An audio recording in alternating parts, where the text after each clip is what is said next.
Hi, it's Jay Height here at Shepherd Community, and what an exciting time. It's April. Maybe we're finally past all of the winter weather and moving into spring, and we're excited about that. And going in here in Indianapolis, everything is about the month of May, and we have all kinds of great things happening here at this location. And one of the best things that happens is how we invest in the lives of the kids that we serve, both in our academy and in the schools around us and in our after-school program. We're going to watch a video right now that tells you a little bit about our academy. What have you created recently, guys? Marcelino? I'm Dr. Bethany Morford. I have worked for Shepherd about 2.5 years now. See you later. One of the things I really love about Shepherd is that we really know our students. Every student is going to have a caring adult in their life, maybe 2 or 3. We greet all of our students by name every morning. Most times, by the time the student gets to the classroom the first time, they'll have heard their name 3 or 4 times. We have openings for about 150 students from preschool through 5th grade. Right now we have about 140 students. 90% of our students approximately are English language learners, so something that we work hard at and do really well here is preparing students to have the English that they need to succeed in middle school when they leave us. Our preschool is really unique in that our teacher is from Argentina. She teaches and gives all of her instructions in both English and Spanish. We have 3 or 4 outdoor classrooms where the teachers can bring their students to learn outside so that they just have a change in their learning environment. This is our 2nd grade classroom. Mrs. Davison is a first-year teacher, but she's been at Shepherd here for about 2 years. This is our kindergarten classroom. Our teacher in this classroom moved here from India this past year. This is Mrs. Lindsay. She helps tutor our students. So all of our students are tiered based on academic need and behavioral need. And then the ones who need the most help, we spend extra time with tutoring. An important part of what we do here at Shepherd is making sure our students are fed. They receive breakfast in the morning, they receive lunch, and then if they're here for our after-school program, they receive supper as well. One of my favorite parts of the school is our library. We are actually privileged to have a branch of the Indianapolis Public Library here directly in our school. So all of our students get a library card and can check out books. Any book that's available through the public library system, they can get. This is our Title I teacher, Mrs. Kelly. She is an Indianapolis Public Schools employee. She has served as a principal at some of our local public schools, and now she's working as a teacher who specializes in helping our students who need extra support with reading or math.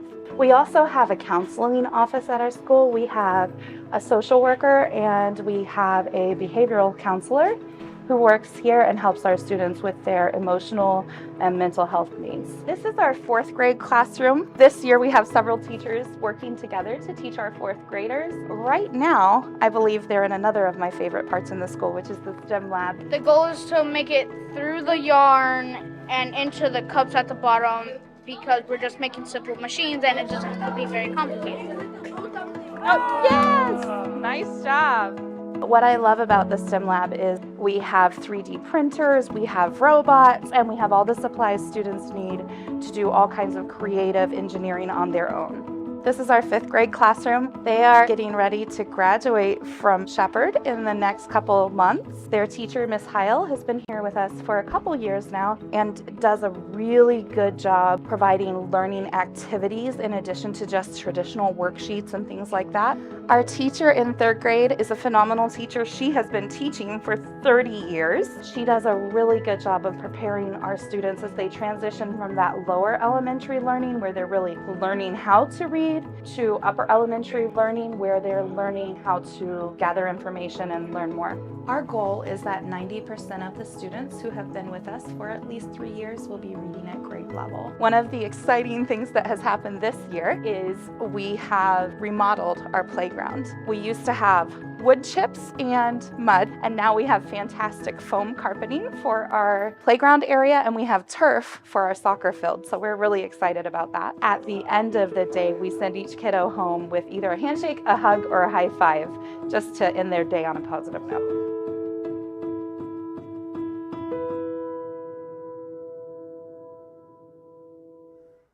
can see why we're so excited to be able to, through our academy, invest deeply into the lives of our students.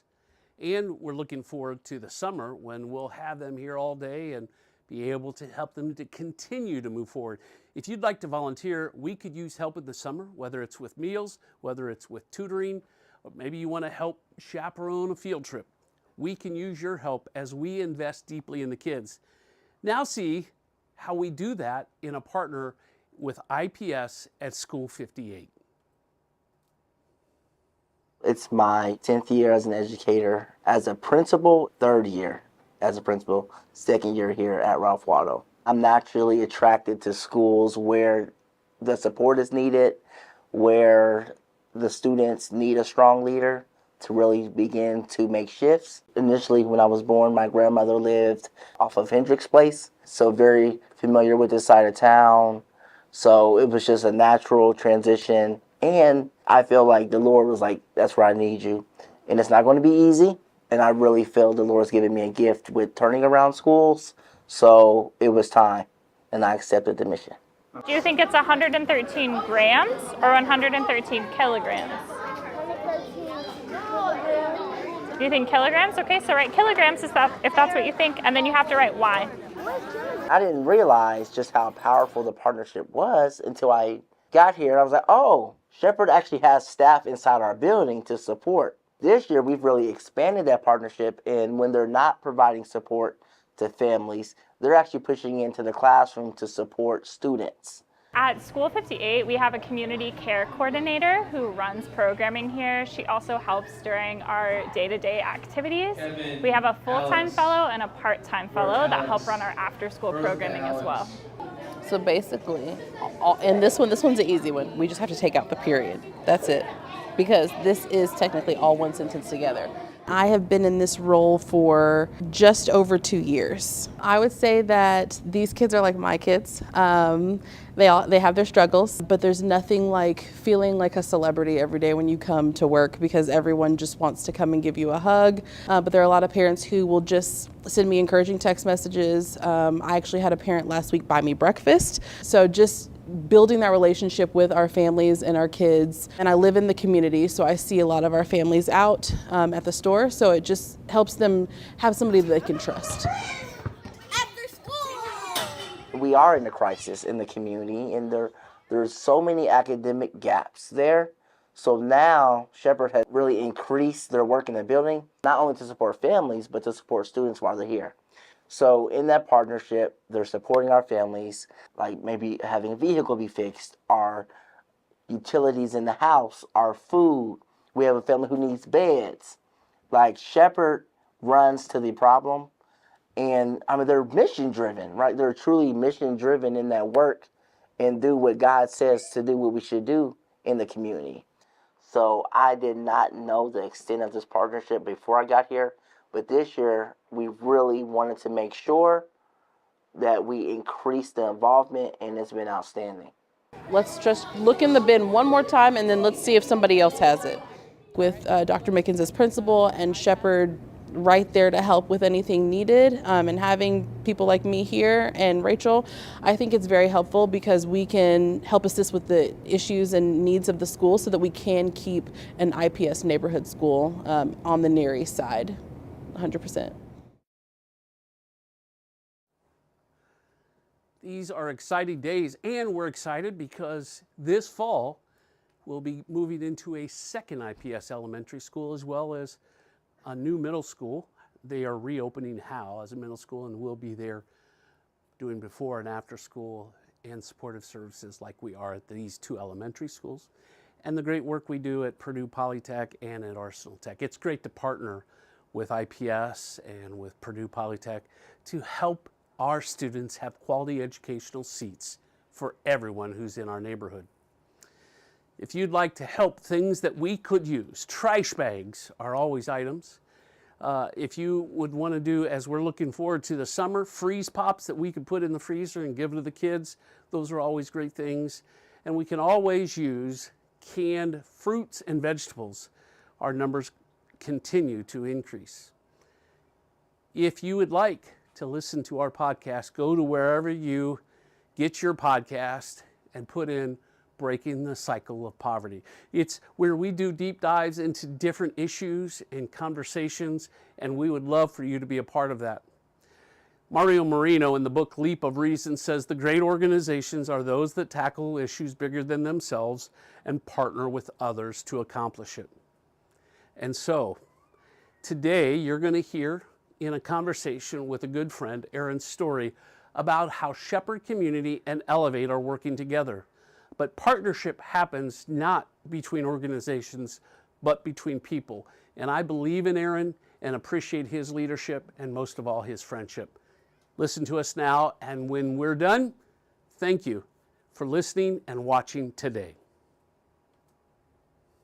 I am Jay Height here with my good friend Aaron Story. Aaron, you and I have known each other 20 years? 20? Pretty close. Yeah. Starts as youth pastor at Heartland. Yeah, long time ago. Yeah, that was a whole different land. Different era. Yeah, and then on to pastoring a church downtown, and now as the leader of Elevate. We have continued to work through a process called partnership. Define partnership.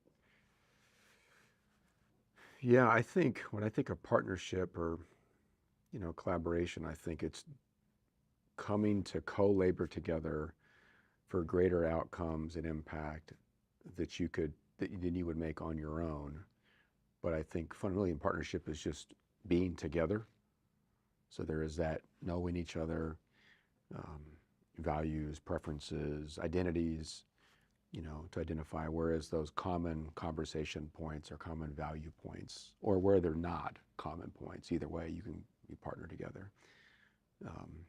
As organizationally, mission-wise, it's to then where do we go further, farther, faster, together that we couldn't do on our own, and actually believing that we couldn't do this better on our own.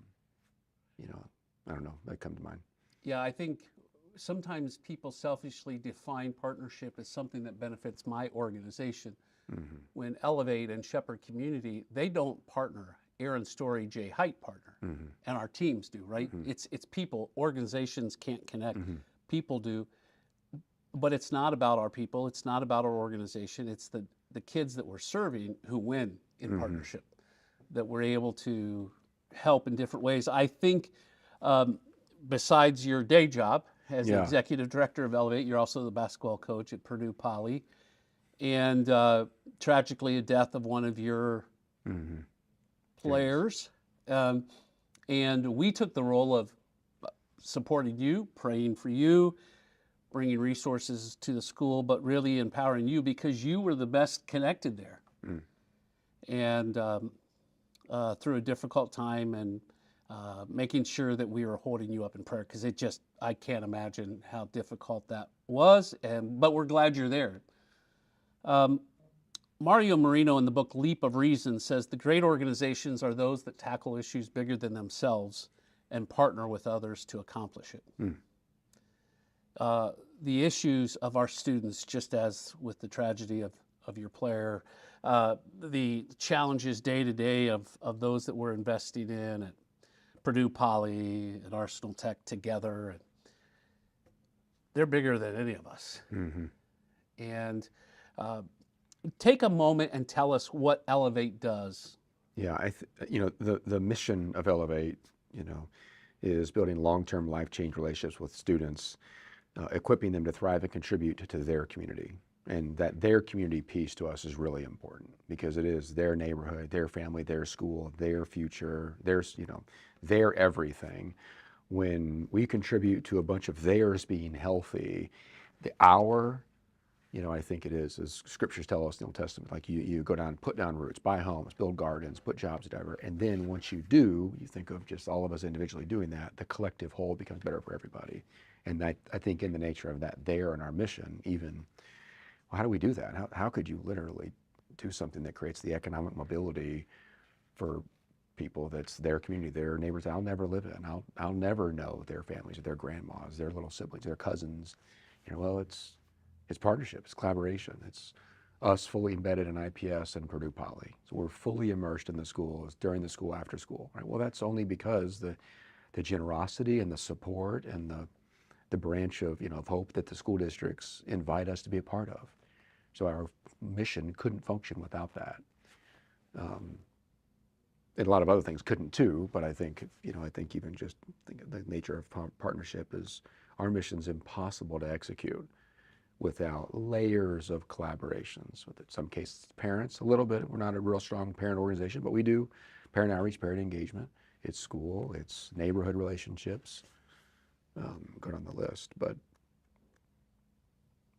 yeah, that's that's important. I was just thinking about that quote. It is really part of the essence of partnership, taking on something so big that's impossible without each other. Yeah, and so IPS is a partner with us in this. Purdue Polytech is a partner. I was talking to folks and I said, we're talking about reading scores. And I said, I want 100% for every kid in my neighborhood. And they said, well, that's not possible. And I said, so are you gonna, if I brought 100 kids here, are you gonna tell me which ones you're writing off? Because we can't write them off. That's where it's a bigger vision than anything else. We have to shoot for 100%. And Shepherd can't do that. Elevate can't do that. Our friends at Dream Alive, at Young Life, all of these different groups, the Bonner Center, Edna Martin Christian Center, these are folks who we're working with to invest in our kids. One of the things that your team does so well is you're investing heavy in those kids' relationships. And every kid's going to be mentored in this neighborhood. The question's by who? And many times we're outworked by others. And I think, we work with your students to take them on visits to employers and exposing them to possible careers. But it's, I guess I should say it's our students. Yeah. We share them, we steward them. And I think partnership is part of stewardship. That's good. In the situation when those basketball team players, they wanted to be with you. And God gave you a platform during a very difficult time for you, but for them. And we have to take the posture of how do we support Aaron? How do we support Elevate? Because you had the inroads there. And we see a community that lives in trauma, lives in conflict, and we have to be more engaged and do more and more. And we benefit because we share many of the same donors because they want to see the change. And I think it's really on us to lead that change in partnership where we each bring what we can to the table. We want quality educational seats for every kid in this neighborhood. So whether that's a charter, whether that's private, whether that's IPS, we need to be there. And I think Elevate is part of that. Shepherd is part of that. And there's other great organizations that we each have a niche. What do you think keeps people from partnerships? Fear, right? And even if we're really transparent, 2024, we, watch donations are high or low, and there's crunch middle class, and you think of a lot of these dynamics of who's donating, well, who's got the bigger brands, and how does that look? Does it make us look like we can't sustain on our own if we're not partnering? Like, there's a lot of fear that goes involved, right? Is the table big enough for everybody to eat at? Yeah. Right? And sometimes it's just never been done before. Sometimes it's not overt fear, but it's never been done. Partnership is a common word thrown out by funders and donors and foundations and community members that want it, that it maybe expect it. But beyond website, logo swapping, what does collaboration look like that really compromises what part of your mission is reliant? Like, we literally couldn't do what we do without you. Which means we would flat out fail if you don't show up. Well, there's fear in that. There's also insecurity in that. There's also that, well, we're not going to look good if we fail before donors or other partners or whatever. And so I think that, right, is attention. And then conflict. I mean, just fundamentally, it's easier to go back to your two corners, in the middle of a ring, go back and just stay there. Work through, because conflict's going to happen. To your point, organizations don't partner, people partner. Well, organizations don't have conflict, people have conflict. That's right. And so I think about what gets in the way of lasting ones. Sometimes it's undealt with or unnavigated, conflict. The word is trust. Yeah. And that only comes in the depth of relationship and the length of relationship. You can't microwave that. And so it means that we're committed to taking the time to know each other, spend time with each other. You and I were talking about an interview I did with the retired CEO of Eli Lilly, John Licklider, and he was talking about how to balance long-term vision to quarterly dividends. And you made a good point. That's part of the challenge of partnership. Yeah, we have a 10-year vision. So of the 10-year vision. And in that, you mentioned the 100%, we have 100% graduation rate goal every year. Because I've told our partners, like, how could I look at the students that we serve and say, well, 90% is pretty good. 90% is pretty good. Compared to their peers, we'd say, oh, we're doing pretty good, right? But pretty good isn't good enough when you know what it means to not have 100% graduation rate. Students that get so far behind. But I think about, that, well, you're laboring for some certain outputs or outcomes, right? There's all of us have our own GIPRAs and we're trying to aim at, and we're working heavy and hard in that space. So how do I set aside time of executing our mission to then learn how to work better with other people, right? How do you live that out? So I don't know, that is hard, but what's the reality? 'Cause you've been doing this for a long time, collaborating in a lot of different ways, highs and lows of that, obviously. Yeah, I like what John Licklider said. He said you can have long-term vision and meet the quarterly dividends, but if you only focus on the quarterly dividends, you won't get the long-term vision. And so it's a both and I think it's a balance of time, and we all have the same amount of time, and so it becomes a priority. And I think my neighborhood, this is just like you, this is where I live, work, and worship. This neighborhood is better because of Elevate. It's better because of Dream Alive. It's better because of IPS. We all have warts. Any organization I'm a part of is going to have a lot of them because I'm part of it. Shepherd is doing amazing things, but we have some challenges. We all do. When we come together, when we come to that table and say, 100% is our goal, it's going to take all of us doing it together. I'm thankful, Aaron, for you being here. I'm thankful for our years of friendship. And I'm excited about the days ahead. There's some things that we're working on that I think will soon really be doing some innovation in the East Side so that our students and their families can thrive. And we can impact absenteeism, and we can impact test scores, but even more, helping 100% of those kids graduate and flourish. That's our call. Yeah, thanks for the opportunity. Yep, thanks, Aaron. Yeah, thanks, Jay.